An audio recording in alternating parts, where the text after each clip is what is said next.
درود. بحث سر پول فرستادن مهاجران و طلاق با SMS و یا پیامک در 2 روز اخیر همه جا را فرا گرفت، از فیسبوک تا اینستاگرام و وبسایت رادیو آزادی. در کجا چی گفتند تا 3 دقیقه دیگر میبینیم و هم ویدیویی را تماشا میکنیم که چگونه مهاجران را پلیس روسیه به قول شکار میکند. وقتی که روبل روسی پیدا میشود وای اما روبل گیرنده به کجا میرود؟ انتقال پول به تاجیکستان از روسیه از موضوعهای دردناکی است که همه جا بحث برمیانگیزد. کاربر با نام دلاور در صفحه رادیو آزادی در فیسبوک در این باره گفته است بعضا کارمندان بانک روبل یا دلاری که روان کردم با نرخ پست میدهند، خودشان به بازار سیاه میبرند، میفروشند و فایده را در کیسه چپ میزنند. که وظیفه‌ای که در همون بانک داره از همون سوء استفاده کرده. اسعاری که جمع میشد در خود بانک، این در تجربه من خودم شخصا دیده هستم، جمع میشد اونا شاید 5000 10000 تا 20000 تا 50000 دلار با قربی بازار سیاه میفروشند. کاربر بینامی در وبسایت رادیو آزادی نوشته است وقتی پول فرستاده را از بانک میگیرم 3-4 سامانی از هر 1000 روبل کم میدهند.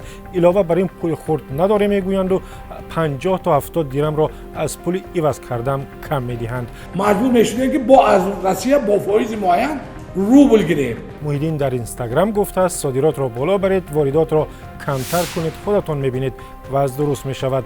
خودشان دیدند که چگونه به پول ما مهاجران بانک ها مفلس شدند. از مسئله ارسال پول میگذاریم به ارسال پیامک و یا SMS های نه عاشقانه بلکه ترسناکه که گاه مهاجران به همسر خود میفرستند.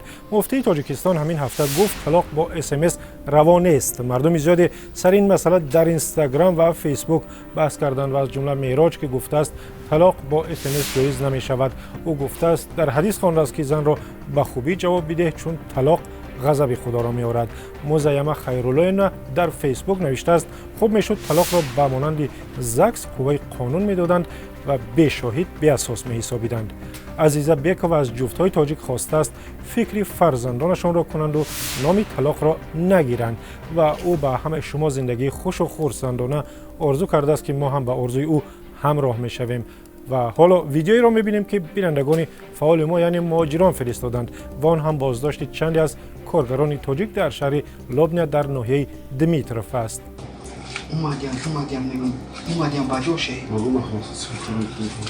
محل تل بوشه در جای ما.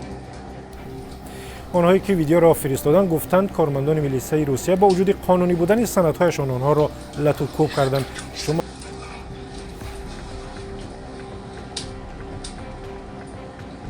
شما هم ویدیویی دارید یا قانونشکنی را دیدید و ثبت کردید به ما بفرستید و شماره که میبینید. واتساپ، وایبر، تلگرام و ایمو داریم. تا دیدار در برنامه‌های دیگر.